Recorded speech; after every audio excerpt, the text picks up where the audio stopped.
O assunto do momento hoje é o conflito Rússia versus Ucrânia. Porém, nem todas as pessoas conseguem entender com exatidão o que está acontecendo por lá. E isso é natural, pois trata-se de um assunto extremamente complexo e de muitas nuances. Neste vídeo, eu trago um panorama geral deste conflito, desde os seus primórdios até os dias atuais. Tudo isso de uma forma resumida e animada, o que ajuda na compreensão. Então bora lá comigo, porque eu garanto que depois deste vídeo você vai conseguir entender esse conflito.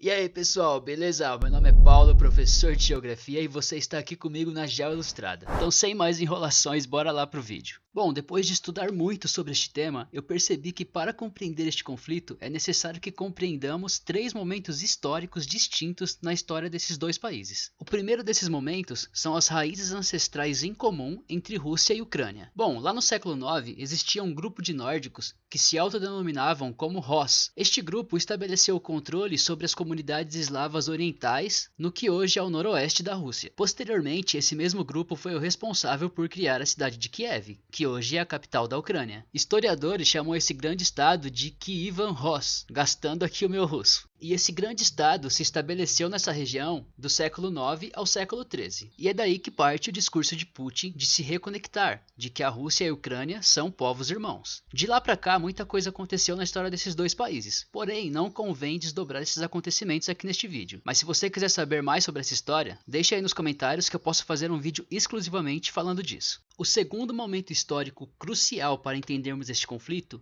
é a Guerra Fria. Como vocês sabem, a Segunda Guerra Mundial termina no ano de 1945, com os nazistas derrotados. Ao término da guerra, emergem duas grandes superpotências, os Estados Unidos e a União Soviética, que buscavam hegemonia política, ideológica e econômica, uma representando o capitalismo e a outra o socialismo. Nesse sentido, o mundo dividiu-se em dois blocos. Um era os apoiadores dos Estados Unidos e o outro os apoiadores da União Soviética. Daí surge a bipolaridade. A este momento histórico deu-se o nome de Guerra Fria, que foi uma guerra muito mais travada no campo ideológico. Ao término da Segunda Guerra Mundial, a Europa encontrava-se muito enfraquecida. Neste contexto, no ano de 1947, o presidente dos Estados Unidos, Harry Truman, lança a doutrina que levaria o seu nome, a Doutrina Truman, que baseava-se em medidas políticas e econômicas que visavam conter o avanço soviético dentro do território europeu. E em julho do mesmo ano, acontece outro episódio extremamente importante, que foi o Plano Marshall, que nada mais era do que o financiamento da reconstrução da Europa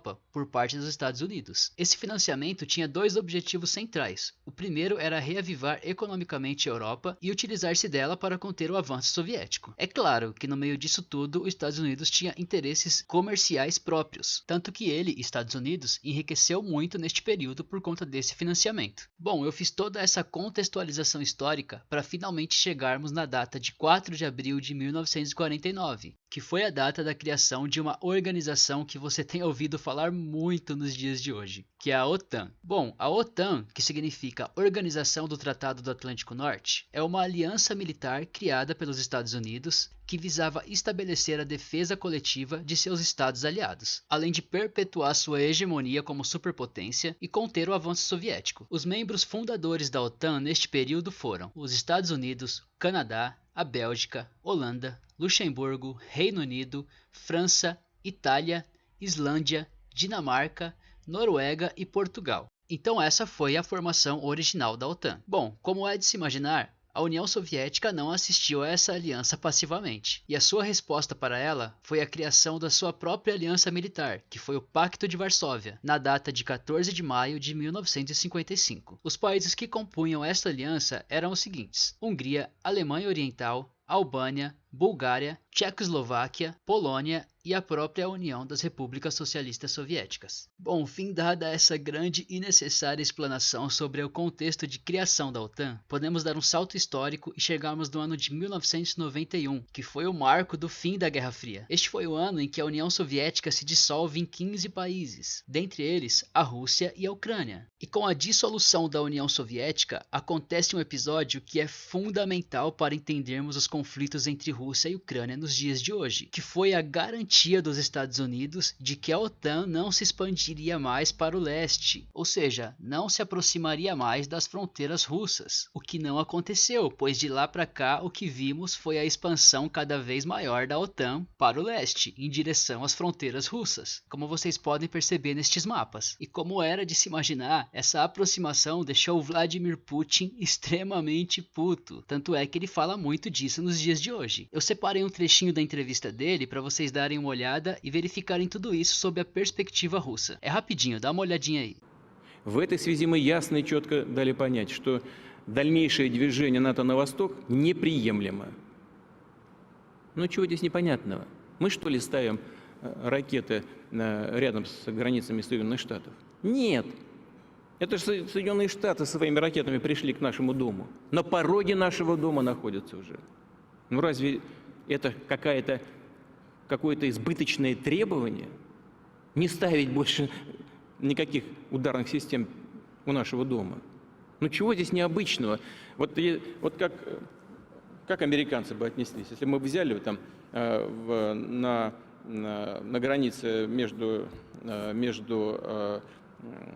Канадой и США или на границе Мексики и США, поставили бы наши ракеты.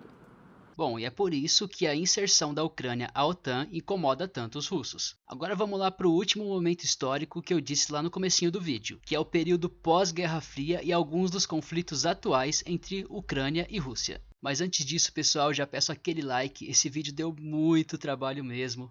É fruto de muito estudo, então se você estiver curtindo, deixa um like, comenta aí que isso fortalece demais. Se essa é a sua primeira vez aqui no canal, eu te convido a conhecer um pouquinho mais de perto, entra aí, dá uma olhadinha e se você curtir, se inscreva aí, beleza? Agora vamos lá para o encerramento do vídeo. Bom, no período pós-Guerra Fria, aconteceram alguns episódios envolvendo Rússia e Ucrânia que fez com que as tensões entre esses dois países aumentassem muito. E isso ganha maior destaque no ano de 1999, com a chegada de Putin ao poder. No ano de 2004, acontece um episódio marcante durante as eleições presidenciais da Ucrânia, quando o candidato pró-Rússia, Viktor Yanukovych, me perdoem, meu russo não é bom, vence as eleições. Porém, houveram diversas denúncias de que a sua vitória foi fraudulenta, e ele nem sequer chega a assumir. Como retaliação a isso, a Rússia corta o fornecimento de gás para a Ucrânia e para algumas nações europeias nos anos de 2006 e 2009, fato que gerou uma grande tensão entre esses dois países. Mesmo perdendo em 2004, Viktor Yanukovych vence as eleições no ano de 2010. Após eleito, ele freia a aproximação da Ucrânia ao Ocidente, pois já haviam conversas da sua inserção à OTAN. Outro episódio marcante aconteceu no ano de 2014, com a anexação da Crimeia pela Rússia. Bom, a Crimeia é uma península ao sul da Ucrânia com forte ascendência russa, e essa anexação, como era de se imaginar, também fez as tensões aumentarem muito. Além disso, recentemente, Putin reconhece oficialmente a independência de duas regiões separatistas da Ucrânia, que são Donetsk e Luhansk, que são duas regiões que também possuem forte ascendência russa. E esses foram apenas alguns dos episódios recentes que acirraram muito os ânimos entre Rússia e Ucrânia. Soma-se a isso as suas raízes ancestrais em comum e a influência dos Estados Unidos e da OTAN, além do jogo de interesses da Rússia e do próprio Estados Unidos, temos o cenário perfeito para o conflito que está acontecendo hoje. Bom, como você pôde perceber, este é um conflito de muitas nuances e que remete a episódios históricos distintos. Porém, eu espero que eu tenha te ajudado a compreendê-lo um pouquinho melhor. Sei que ficaram faltando algumas coisas, porém, como eu disse, eu fiz uma síntese. Então deixa aí o seu comentário e também as suas opiniões sobre o conflito. Obrigado para você que ficou até aqui. Se inscreva aí no canal se curtiu. Até a próxima. Falou!